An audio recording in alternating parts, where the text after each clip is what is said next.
Good afternoon, everyone. And this is actually one of the few Neon One webinars where I can say only good afternoon, because it's actually afternoon on the West Coast as well. This is Tim Sarantonio, Director of Strategic Partnerships at Neon One.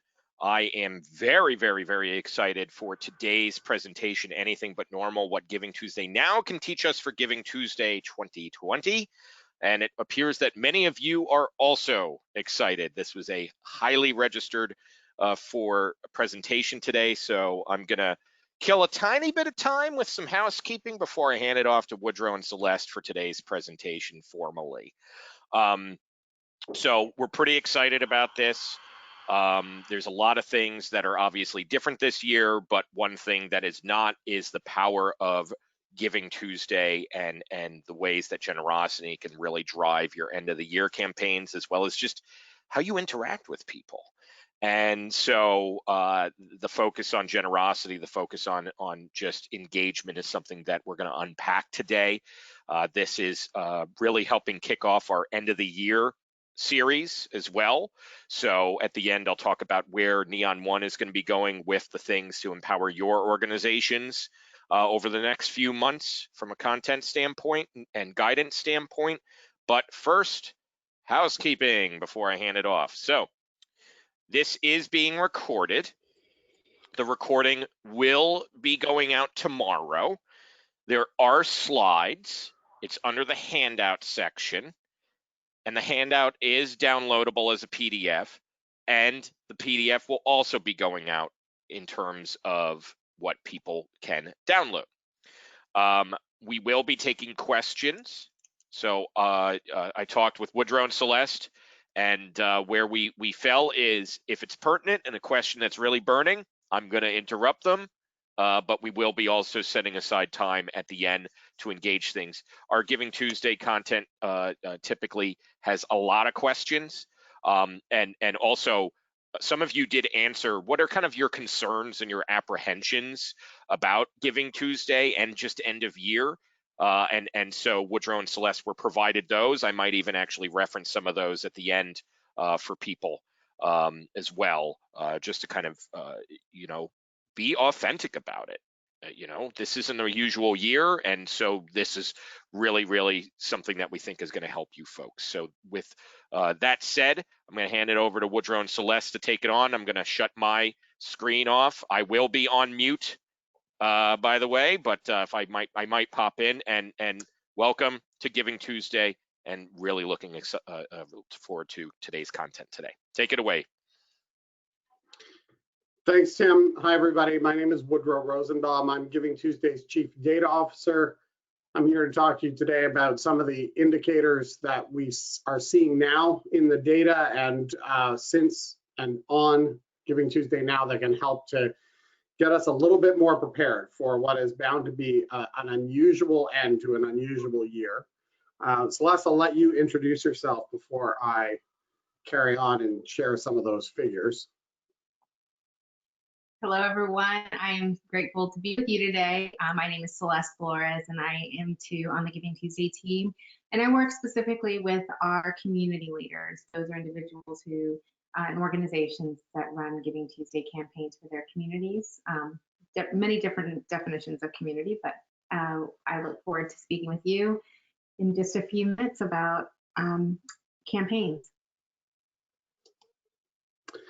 Thanks, Celeste. I'm sure everybody on the call is very familiar with Giving Tuesday, so I won't go into a long history of the movement. But just to set the stage, as you know, Giving Tuesday has always been a movement about uplifting and celebrating generosity, motivating and inspiring all kinds of acts of giving, and unleashing the power of that generosity to create a better world. And Giving Tuesday Now was a bit of an experiment of that model, and we'll talk about what some of the results were. But in many ways, Giving Tuesday Now was a typical Giving Tuesday in that respect. Number of differences in the environment, including the fact that we put it together in 4.5 weeks, thanks to you, our network, and our global leaders around the world. But we learned a lot from that exercise, and we think is going to help us navigate what is a challenging situation and a bit of an unpredictable marketplace, 2020. So first of all, just looking at Giving Tuesday more generally, Giving Tuesday's been a big day of the year for donations for years. It has that impact has been growing each year. We measure more and more online giving on the day. Last year was our first opportunity to measure not just the online gifts on Giving Tuesday, but also get an estimate for the value of offline giving. And we know that just as our online results are an estimate only and a sort of minimum threshold, our offline estimation is likewise the kind of lowest case scenario. Nevertheless, nearly $2 billion given on the day, one way or another, in the US alone, in those 24 hours only, which is a big day. And it's certainly that's important. But that's not the whole story. And it's certainly, we don't see it as the most important factor, although obviously we're very pleased to see that growth. We've thought for a long time that part of the kind of magic of Giving Tuesday is that people get to take action for change in a way and for organizations that they really care about, that are close to their heart, often very local, and at the same time feel like they're taking part in something bigger, that community, national,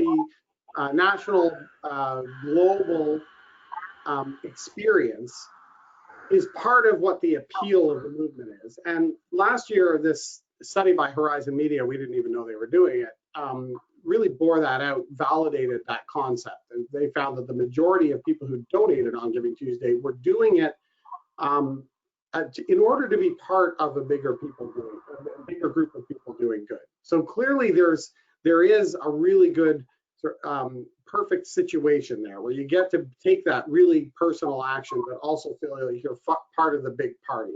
Also point out, and this is, I think, will become increasingly clear why this is important. This was looking only at monetary donations. This was looking at donors, not necessarily participants. And so because there's multiple ways of getting involved and supporting causes we care about, I think that this is probably, again, the kind of the lower estimate on that effect.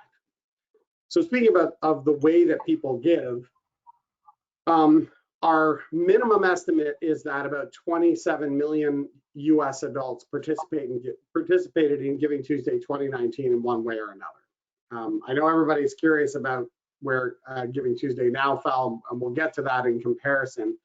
That's about 13% of the US adult population.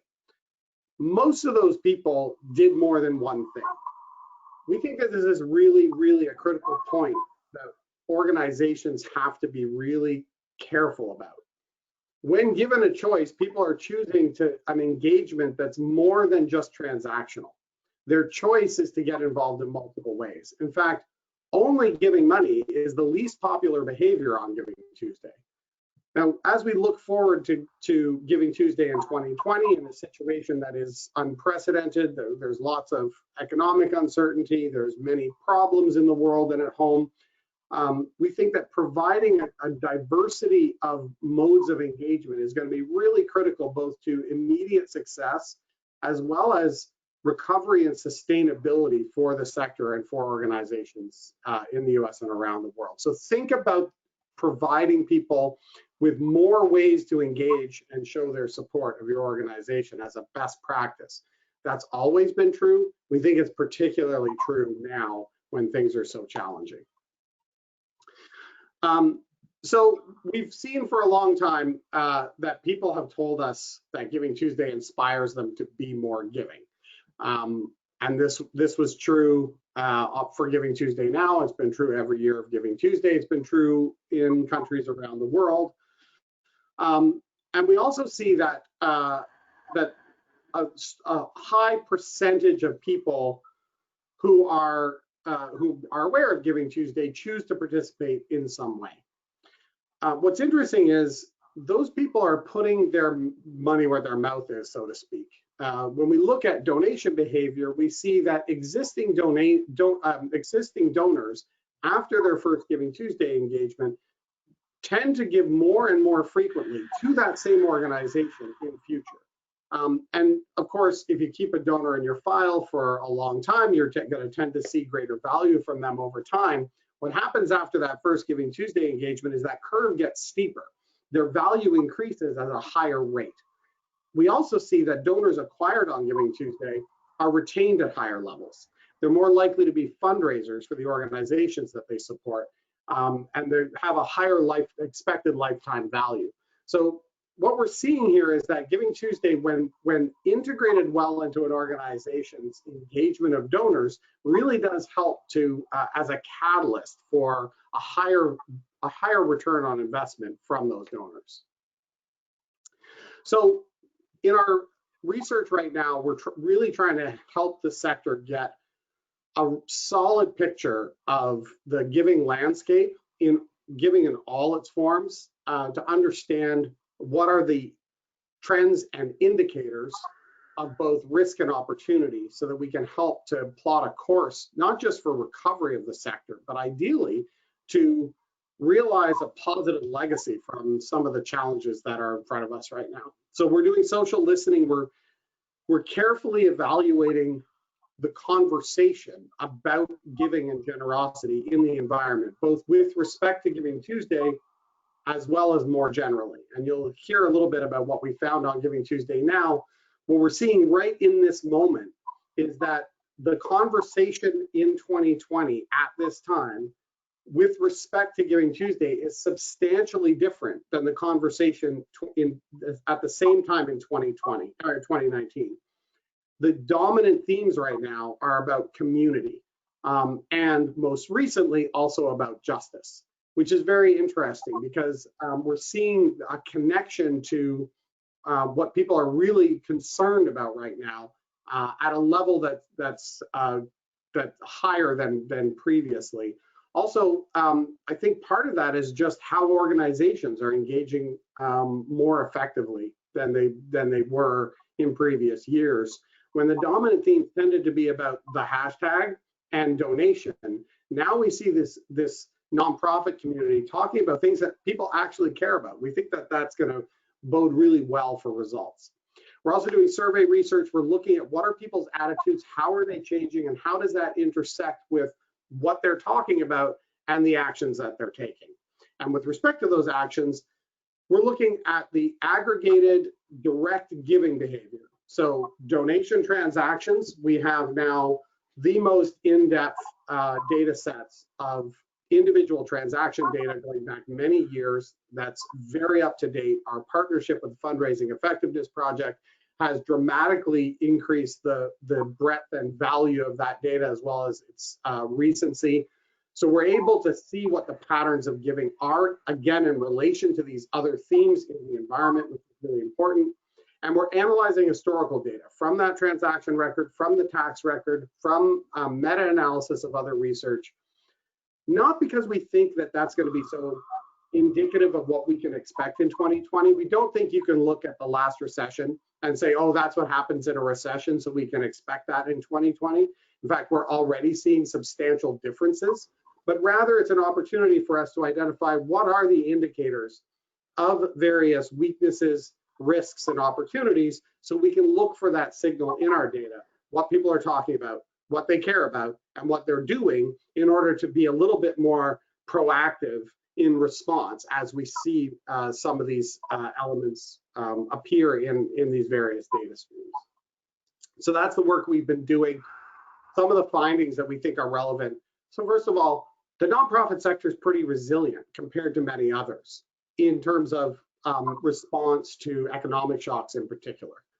That said, in the past, when we've seen economic downturn, we've definitely seen that individual giving is suppressed. So look, there's not a lot we can do as organizations to deal with the capacity that donors have to give. I mean, unless that's what your organization does.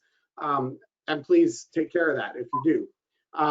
But we can be ready for it And one of the things that is clear is that diversity is really critical. So I talked about giving people a diversity of modes of engagement with your organization. That's a part of that puzzle.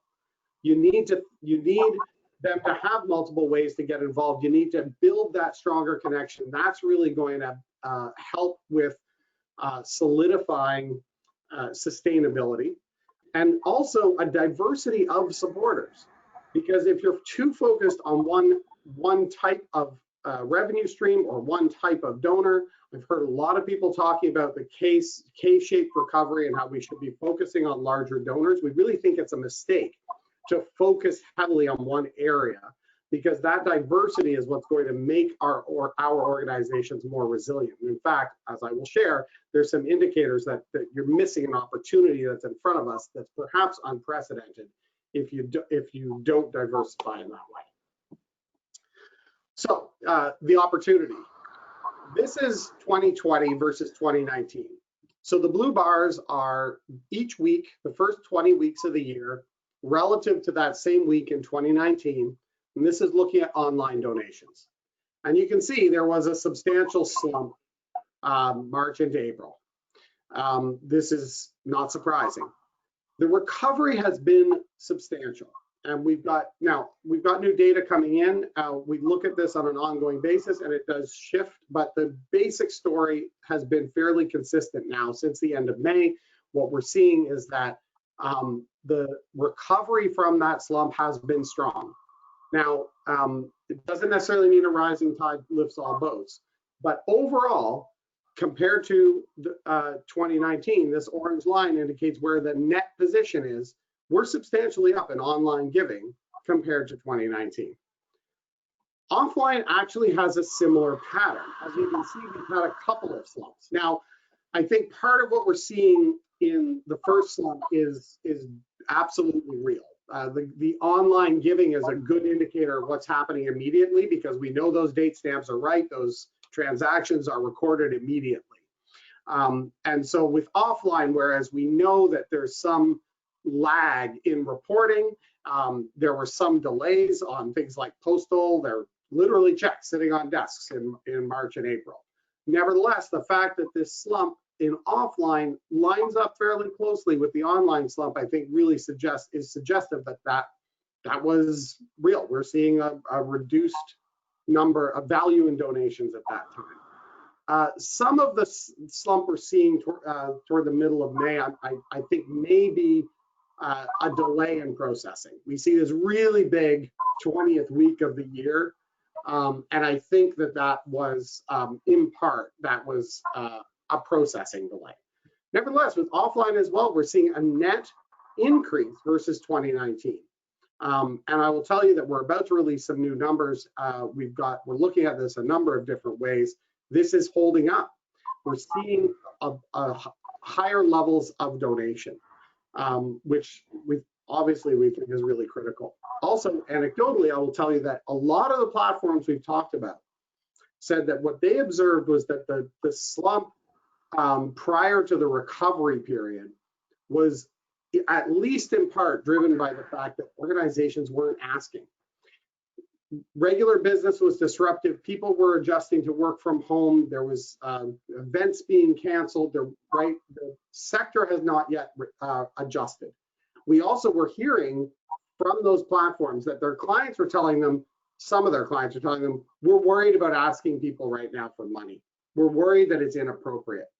And we think that all of those factors really contributed to a retreat from engagement with donors, and that was perhaps the largest component driving that reduction in giving, because people are very inclined to give right now. And when those organizations got back into the marketplace, what they found was a very receptive audience, maybe despite all of the concern, maybe because of it. So we're looking at more than just monetary donations. First of all, because our work is about uplifting generosity in all its forms, but also because it's really important to think about this engagement with supporters and the fact that they want to be involved in multiple ways and they don't want it to be transactional. So we look at volunteering, we look at their self-report attitudes, we look at that conversation, Volunteering in particular is a place where we can get empirical measures of the behavior that's non-monetary, which is really helpful. And we see a similar pattern. Again, the platforms that support volunteering were telling us that a lot of the slump that you can see here, which lines up very closely with the slump that we saw in the donation behavior, was because workplaces, organizations, the platforms that supported them, the people who do it were adjusting to a new normal. Nevertheless, I think it's really interesting that we saw a recovery in volunteering to 2019 baselines, despite the fact that it wasn't possible in many cases to volunteer in person anymore. And despite that, we recovered to baseline. 2020 ended up looking, the sort of April, May 2020 ended up looking a lot like 2019. And in fact, volunteer behavior was actually suppressed right from the beginning of the year leading up to that. It's not the same story for all areas. So some types of organizations recovered not just to baseline, but above baseline. Health and education primarily really showing a much stronger recovery pattern, but overall what we saw was a very similar to the donation behavior. Organizations figuring out how to make the ask, and people showing up and being inclined to help out. And overall, what we're seeing is generous people are generous. They want to get involved. This is another look at the breakdown of how people get involved in Giving Tuesday. And again, we see that the minority behavior is only giving money. The vast majority of donors also take some other action. So open their doors to that. I think our Romanian leaders said something that was really interesting when I was there last year. They said that people have a fundamental human need to give. And if we see our role as enabling that, as providing an opportunity to exercise that fundamental need, that's a lot different approach that you'll take compared to, I have a need and I'm asking them for money, and it's a burdensome solicitation, as opposed to an invitation to exercise somebody's agency to do good. And this is important because what we're seeing emerge right now is three really dominant themes. First of all, what correlates with giving behavior and Giving Tuesday participation? Underlying philanthropic sentiment is absolutely key. No big surprise there. The more generous you are, the more likely you are to be generous. Financial security. So the less worried you are about your finances, the more likely you are to make a donation. And concern about COVID. The more worried you are about COVID, the more generous you are, the more likely you are to participate in Giving Tuesday. And I think that what we really need to understand here is, we've seen a lot of questions, concern about donor fatigue. People are going to have to be tapped out of their giving. We saw this a few years ago when we had an unprecedented number of natural disasters in and around the US, and we had the highest levels of American giving to disaster relief that had ever existed, ever. It was just one after another, and right in the lead up to Giving Tuesday.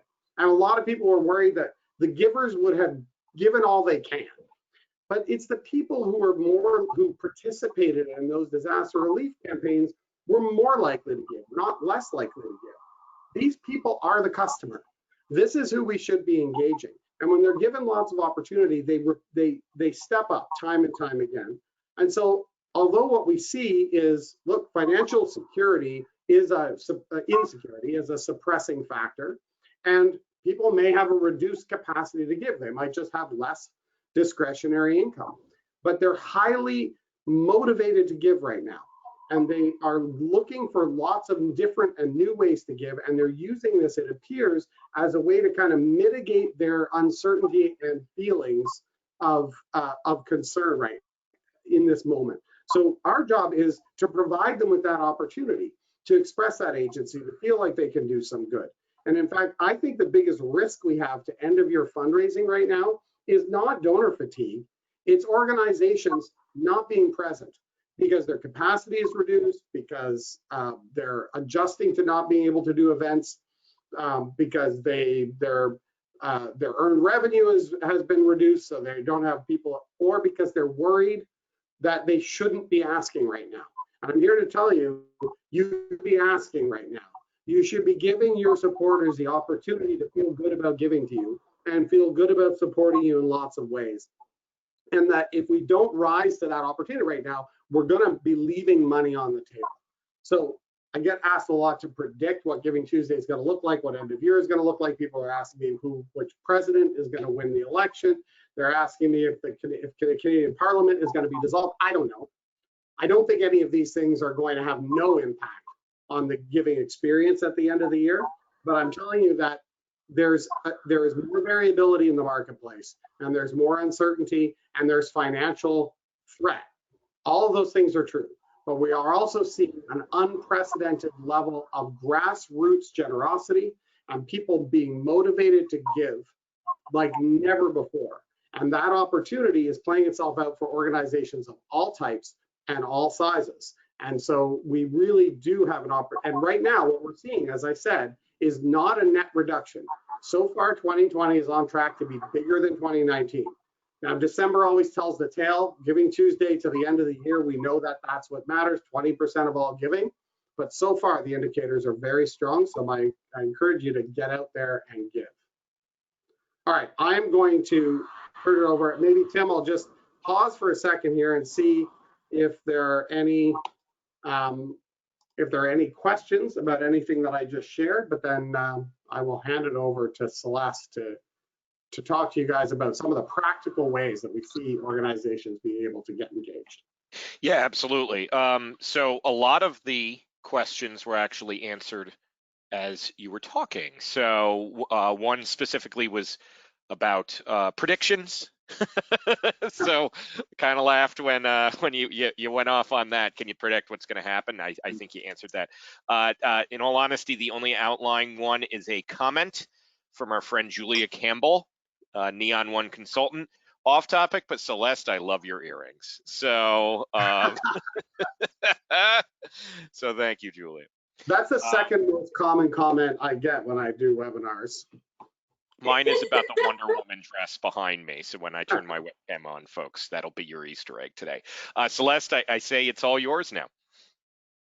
Thank you. And I mean, to go from that wonderful compliment, thank you, Julia. I am so grateful to be here with you. I have one more in my fun earrings for this call. And I know we've talked a little bit about what some of Woodrow's parting comments about not being able to predict the future and not knowing all of those things, but let's talk about what we can control. And let's talk about how you use Giving Tuesday in a way that is meaningful and authentic to you as an organization, but also doing it in a way that you give these donors these opportunities, or these givers an opportunity to feel good about giving to you.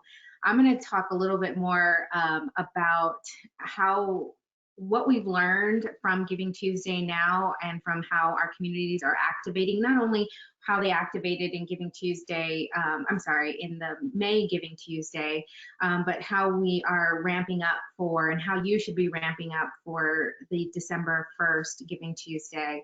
Every organization uses this day in many different ways, and it really is responding in a way that works for them.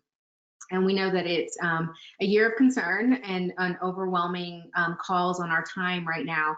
But I think it's really, I'd be remiss to not think about the joy of giving and making sure that this is infused in what you are doing and putting forward to your giver community and engaging them. Giving Tuesday Now really saw a need for rapid response and adaptation, and giving nonprofits an opportunity to reframe value to the community and connection to what supporters care about the most, especially during these times of uncertainty. Giving people a way to, as Woodrow said, giving the people a way to give back and do something and take action and feel hope and the power to create impact are wonderful gifts that you can give to your donors during this time in an authentic that is meaningful not only to you but to them. You are essential workers in our communities, and we need to talk about that value and how we present that value. Because what we know is that more integral an organization is to people's lives, they are giving to organizations that they trust during this time. but it's important for us to remind people how important you are. If you don't feel like you're a frontline, or I hear a lot of concerns from organizations who are concerned when they're not perceived as a frontline organization in our eyes, and Giving Tuesday's eyes, and my eyes.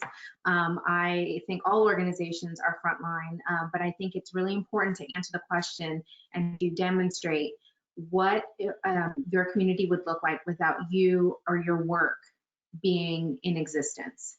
And I think that that's really, really important to think about. And it's really important to demonstrate and illustrate your unique value and your place within this community.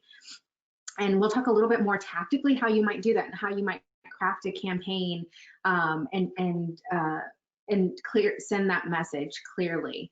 But I think it's really valuable and a great chance for opportunity here.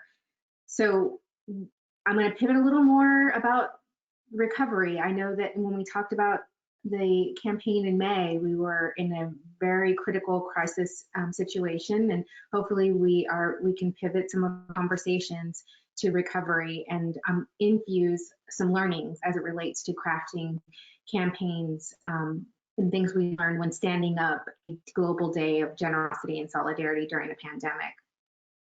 We recognize with at least from the Giving Tuesday perspective, we recognize that our network of leaders and movement builders had an incredible power to mobilize people. And so, like many of you, as we were watching the pandemic unfold and a lot of the chaos and uncertainty happening during this unprecedented moment, which I'm sure we are all tired of that word, through this, we saw so many spontaneous acts of generosity happening all over the world, all over the globe. People were still yearning to connect and to give and to lift up others, even when we were feeling moments of isolation or distance or uncertainty. And we saw all of these ideas being replicated and shared and catching on, all for many of us in our own homes. And we were inspired by the examples, again, of that spontaneous generosity, the grassroots view of people connecting and wanting to give. And again, it is a moment, Giving Tuesday is a day of unity and an amplifying day for your voice, but it was an opportunity for us to do what we do best. What we did was galvanize and work with our partners and leaders and organizations in our network to stand up a day to encourage giving. And this is just an example of some of the mobilization that we saw happening across the globe on Giving Tuesday. To Woodrow's point, much of this was donations and something else, so that people were able to give in a way that was that spoke to them and felt that they were valued for all of their assets that they had to give. Our friends our leaders in South Jersey congregated with built a collaboration with other organizations in their community to feed 60 Hispanic immigrant families in their community who were not eligible for other services. They hoped to do that just on one day, providing groceries for these families. They ended up serving way more families than they had anticipated, and it went all the way through the summer that they were able to support this group by creating a network and giving people a way to give. We had our leaders in Liberia who were focused on frontline education about how to stay safe and to make sure that proper information was being shared and the best use for PPE equipment. And this is how people were mobilizing during Giving Tuesday Now. Woodrow spoke a little bit to this, and I'm going to invite him if he wants to elaborate anything here, but this was actually the response in line with what Woodrow was saying, is that people were still giving and interested in giving and wanting to give during Giving Tuesday Now. Again, on May 5th, these were the online donations, which was pretty close to the online donations received during Giving Tuesday in 2019. And I think the net here is this was a real demonstration of people's eagerness to give, and back to what Woodrow said about community and really showing up for their community.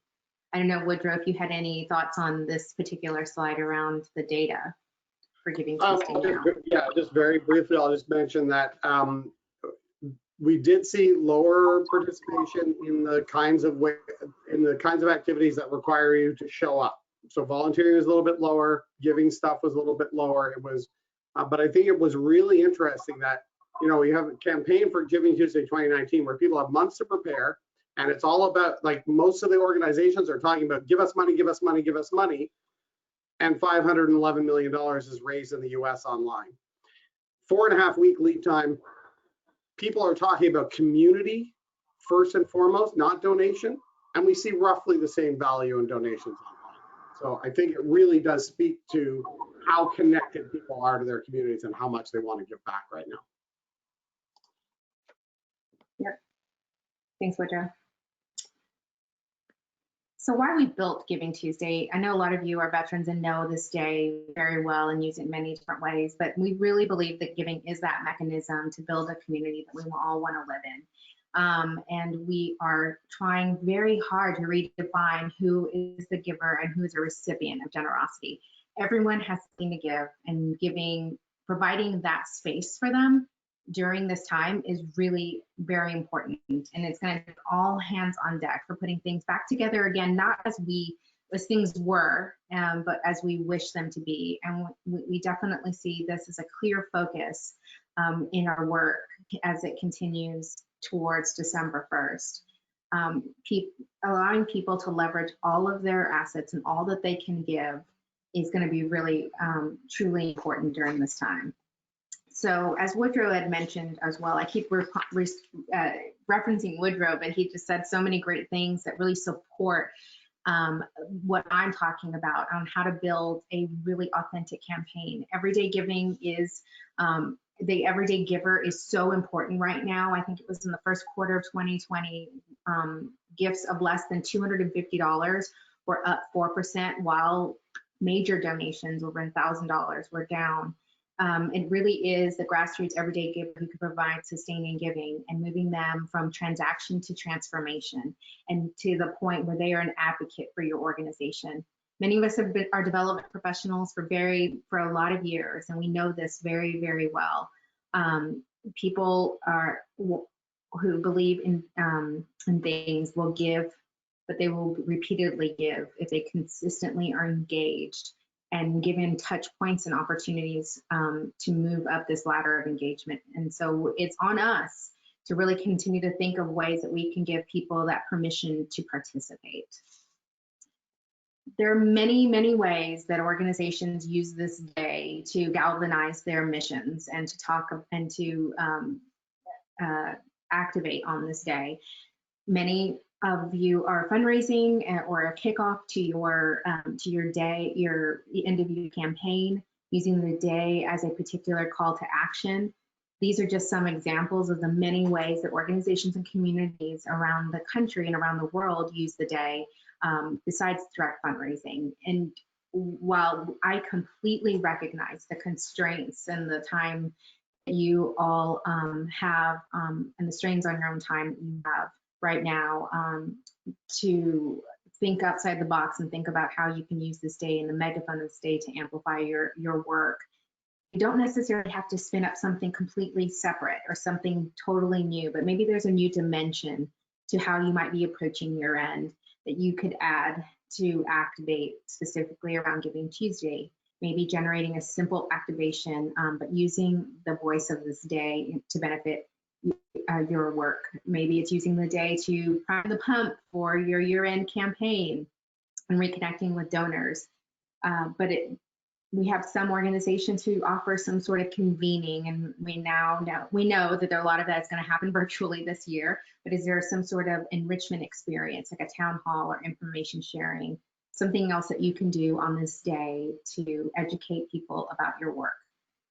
But as Woodrow said, and I completely agree, this is the time to ask. It is not about people being asked too many times to give. It is about asking authentically and in ways that compel people to give.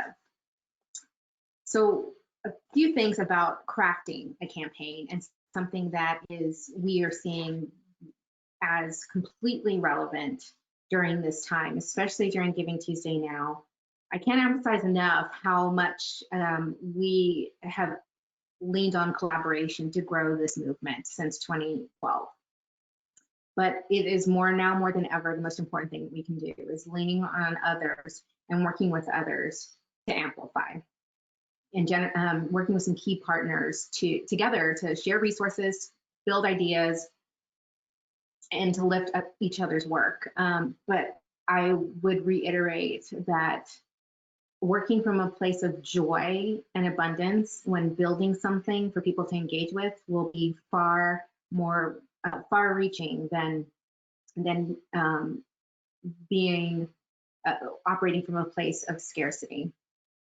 So what we saw as a nonprofit, in order to be relevant during this time, was to do craft a doable campaign that demonstrates relevance, authenticity, urgency, and creativity. It really is necessary to have these three main attributes. Creativity is a bonus, and we hope you use that as a day to try something new and break the mold. But the relevance, authenticity, and urgency in your messaging as you craft your campaign is going to be really important. And I'm going to share with you a couple of examples of the way people activated around Giving Tuesday Now that demonstrates these characteristics of relevance, authenticity, and urgency. Relevance is showing why and telling why your organization matters to your community, and especially during this current moment. What are you doing differently? Authenticity, again, is a challenge that you're up against and being really clear and honest about where you are as an organization. And then the urgency that they imparting that this is not possible at all without your donors and your supporters. And again, hopefully you try something new or irreverent during Giving Tuesday and experimenting. I think it's 82% of the organizations who participate in Giving Tuesday say they use this day to innovate and experiment. So maybe try that this year. But here is an example of one of our Giving Tuesday Spark leaders, Chloe Thompson. Excuse me. For Giving Tuesday Now, she activated her network and created these STEM learning kits for kids in the local schools near her. She lives in Los Angeles, and she was really worried about young people missing out on STEM. She runs an organization called Chloe Cares and does all sorts of activations around with kids and for kids. And she used her micro grant to purchase supplies for STEM kits and passed these out during the public schools planned free lunch distribution, and really activated quickly, was super authentic in ways that people could engage and give with her and be a part of this activation, and really demonstrated how important this work was during this time. Realizing that we have this example in here already, but again, our friends in South Jersey who fed those families in their community who are not eligible to access benefits or other benefits from other programs. But what I would say here, the key here is leveraging resources from many. They had about 4 or 5 organizations that came together to do this. And because they did that and created and engaged a volunteer crew, they created this level of excitement that not only carried them through this day and feeding more families than they expected, but carrying them through months to come, because they had created this way for people to engage, and then really activated that, continued to activate that network. Our leader in Jackson, Tennessee, Allison, worked again with several organizations to convert she started by converting some of the free libraries into free pantries. It got much bigger than she imagined. She's still doing this since May, but these free pantries, by working with others and building a Facebook community that actually is a group that it's a Facebook community group of about 500 people in their area who monitor these 8 free pantries around town to keep them stocked. And you see messages all the time. I am a member of this group and love seeing when someone will say the pantry at such and such corner is low on X items, and people responding that they're on their way. So I think that is the magic of this. free pantry boxes are amazing, but the community 500 people that she has created and connected around this has created a sense of community like no other. And then this is an example of a nonprofit that actually reached out to us and told us their story. An organization, Project Hope Worldwide, there in Oklahoma.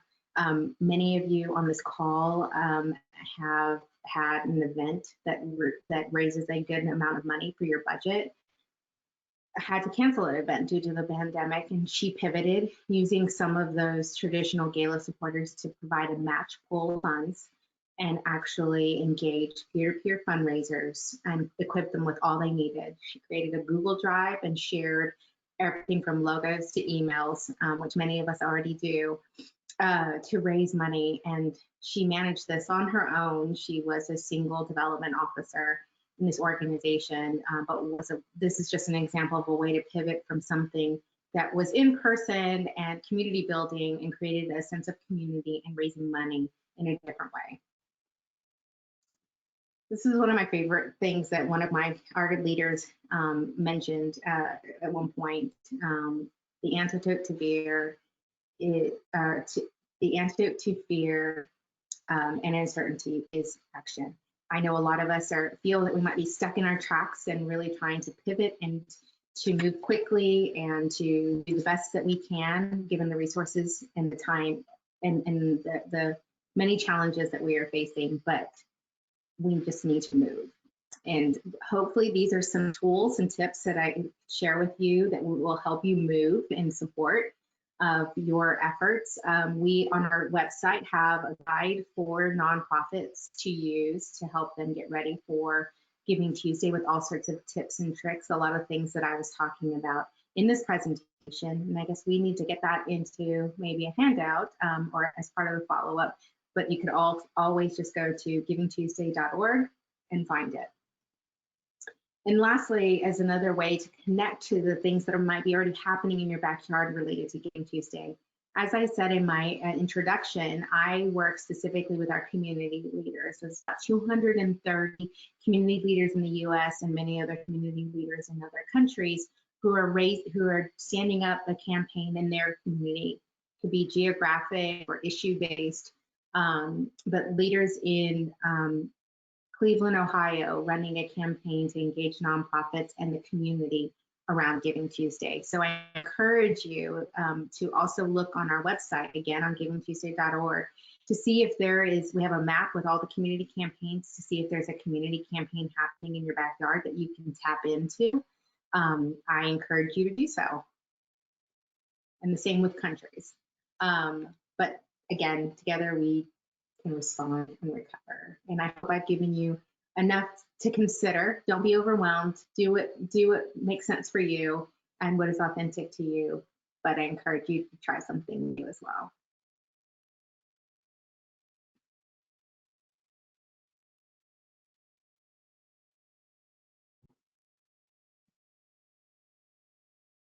All right. Question.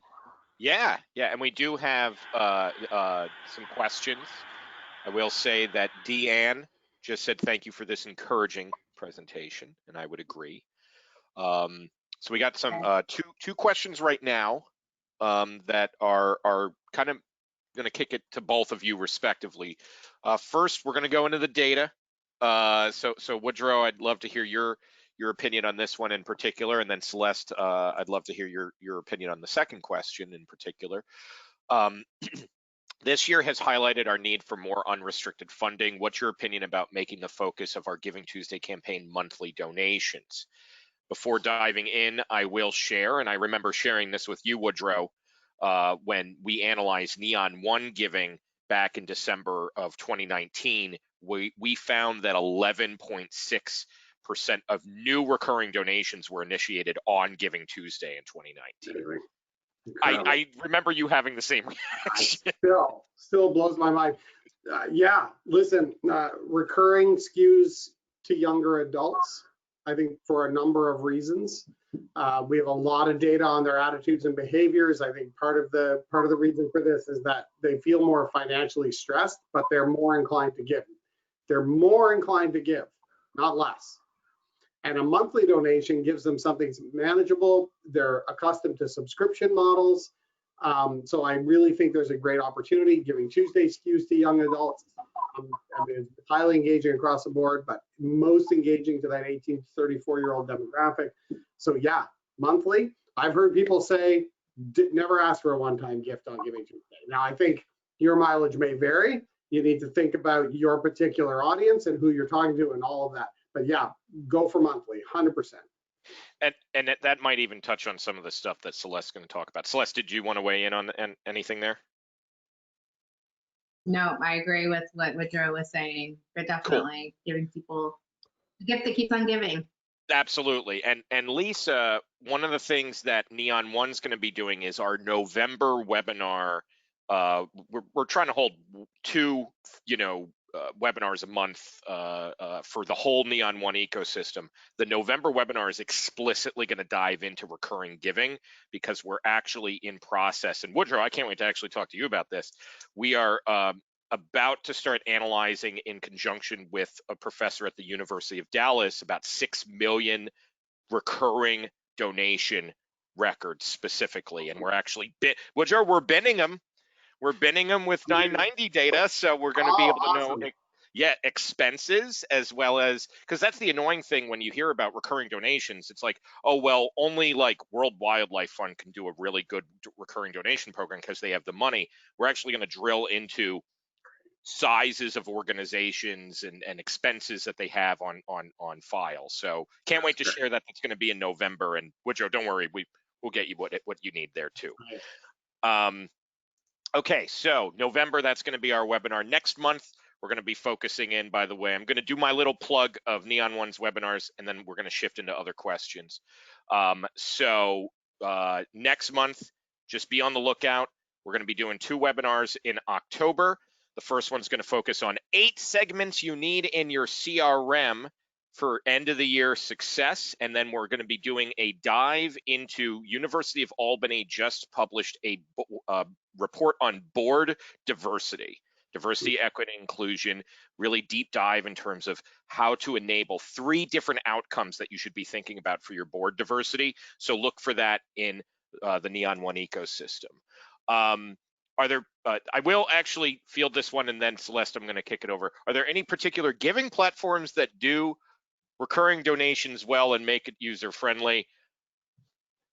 Laura, welcome to the Neon One ecosystem. We feel that we have a lot of options for you there when it comes to that, our CRM being one of them. So definitely let's talk. Celeste, and yeah, this is a really good one actually. And so do you think that having other opportunities that could include in-person volunteering is still a good way to engage given COVID? Should we be focusing more on virtual opportunities? And so some of the things you've been seeing in the communities that you're working with, kind of unpack how people should be thinking about that, especially given that geographically, it might actually depend on where you are. That was exactly what I was going to say. I think it depends on where you are. I am highly, I highly recommend doing what is practical and what is appropriate for your area right now. And I also think I'm caution that you might also think about your donor or giver community, who you'd be engaging and what their comfort level is and their safety. So if you have a organization that traditionally has older leaning givers or volunteers that might come out, thinking about like, is that going to be something that's going to resonate with them? Are they going to want to do this? I think having a mix of in-person and virtual. I'll give you an example. So our friends in North Texas did their Giving Day last week. Yep. Good job. Neon One helped with that, folks. So absolutely, talk about it. A whole lot of millions of dollars in GFW. So, but what they did was, I mean, these Giving Days, I'm born of that. I ran an organization in Austin, Texas, and I was of the leader community Tuesday, and then ended up on the headquarter team. But they had a drive-through. So they tried to bring that online event to have an in-person component that was safe for their area. They are in Texas. They had a drive-through where they had organizations with signs, asked people to decorate their cars. They did have food trucks and art installations for people to enjoy. The food trucks gave away goodies that were safely given, so everybody had masks, and that's what worked for them. So for those that were comfortable, that wanted to drive by and be a part of the celebration in person, they did this drive-by opportunity, what I thought was really great. And I have other communities who are thinking the same. Some are going all virtual, only staying on virtual, and then some are deciding to do a version in person. If you go to neon1.com as well, we just recently had a article from our friends over at Ullman Foundation. They use us for peer-to-peer, they use us for CRM, and they actually said, let's stop using the term social distancing. Let's think of it as physical distancing. They work with teens with cancer, so they had to think about, creating ways that people can feel connected. And so they actually unpack a lot of the ways that if you want to do things physically, here's what they've been doing. And then they have a lot of really cool things that they're doing virtually, including running their own Giving Day for the Maryland community coming up. So that's another webinar that we'll be doing in October. Woodrow, it sounds like you have something to add there.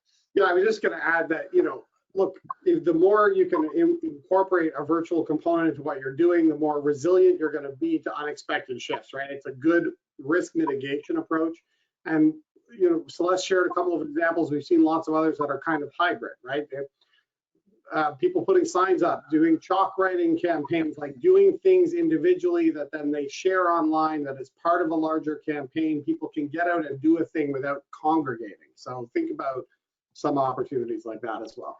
One thing that we did at our virtual conference that Woodrow was part of, for instance, was we had a trivia game that we hosted virtually, but I actually was able to replicate that for my neighborhood on a different topic using the same little thing. And people sat socially distanced. We had a projector, but you were able to view it on your phone. And if somebody didn't feel comfortable being there, you could do that. So you could do, something about your mission. A little trivia game about your mission, have a little Zoom happy hour type thing, or if you can do a projector because the weather's going to be okay and it's going to be outside. Well, December we'll see. I don't know. It depends on where you live. But that's really a good point, Tim. Like, think about what you can do that you can't do physically. It's not just about having to make do, right? Can you reach an audience that you otherwise wouldn't be able to? Can you have a broader community come together, right? Can you be in more time zones? There are opportunities that we get from virtual. It's not all just missed opportunity. Absolutely. Okay, let's see. Okay, so thanks, Woodrow, Celeste, and Tim. I've got pages and pages of notes along with some new ideas swirling in my head. This webinar is just what I needed in time to prep for Giving Tuesday 2020. Thank you so much. Very helpful. So we're hitting the final minute. Any maybe one more question for our panelists, because this is literally, these are the Giving Tuesday folks. So appreciate each of you. Ellen, we appreciate you. Thank you for setting aside the time. We're trying to get like useful content, right? Like non-product pitchy content. Yeah, do we do product, folks? Yeah, we do it well. But like, you got to do things that just have nothing to do with the technology, right? You got to think about just who you are trying to connect with, and then that it's that simple. It's that simple. And don't ask the question about yourself. It's not what you want. It's what your community wants, and that's the beauty of Giving Tuesday, in my opinion. Thanks for sharpening my focus. That's what we need. This webinar is making me more excited for running our community campaign. Amazing. Great. Hey, and Laura, if you haven't gotten connected with Celeste in terms of running a Giving Tuesday community campaign, you should. Let's reach out. We'll get you connected because we want to grow that. Celeste, anything to add if somebody is interested in launching a community campaign? I do know Laura, but I didn't see the name at first. Yes. Contact me if you are interested in running a community campaign, Celeste at GivingTuesday.org, or you can find us on the website. But I am always open to somebody starting an activation in their community. I'm wondering if Laura and I are related. Oh, Rosenbaum. No. Maybe. Well, awesome, folks. Thank you so much, Woodrow and Celeste. This was awesome. You know, the feedback is just showing that people are activated, they're excited. The data shows that Giving Tuesday really kicks off a big potential for end of the year. If you think of it just as the day is, that's not how we should think about it. So we're excited to present content through the coming months. So October, we're going to focus on segmentation. November, recurring giving.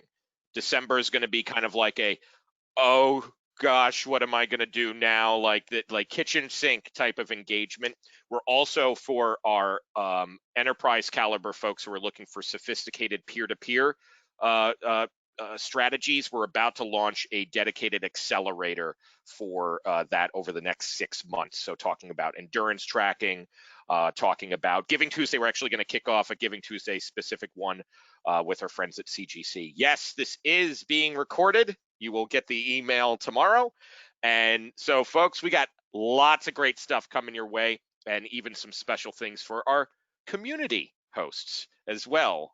So lots of great content coming. So thanks very much, everyone. Thanks, Woodrow and Celeste. This was such a pleasure. Thank you so much for being here today with us. Thank you, Tim. Thank you, everybody. All right. See you all soon. Everyone, all right.